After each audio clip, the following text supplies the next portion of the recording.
اردو میں ملا کر حرفوں کو کس طرح سے پڑھنا ہے آپ دیکھ لیں کہ سبق نمبر اردو کا کلاس نمبر سبق نمبر 6 ہے، اور یہ بتا رہے ہیں جزم۔ جزم چھوٹی سی جو دال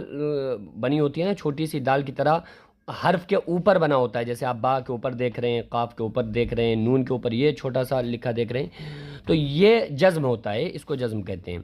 تو جزم والے حرف کو پیچھے والے حرف سے ملا کر پڑھتے ہیں، جیسے یہ الف ہے اور اس کے اوپر زبر ہے، اور یہ با ہے اس کے اوپر جزم ہے، تو الف کو با کے ساتھ ملا کر پڑھا جائے گا، جیسے حمزہ با زبر اب، دال کے نیچے زیر ہے، قاف کے اوپر جزم ہے، تو دال کو قاف کے ساتھ ملایا جائے گا، دال قاف زیر دق، حمزہ نون پیش ان، دال سین زبر دس، را با زبر رب، ڈا را زبر ڈر، را سین زبر رس،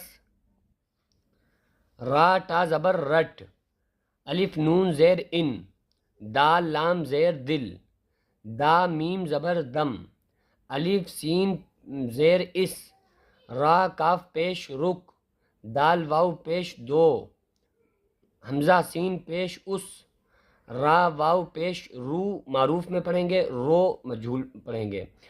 واو ہا زبر، واو ہا زیر پیش وہ، دال واو پیش دو،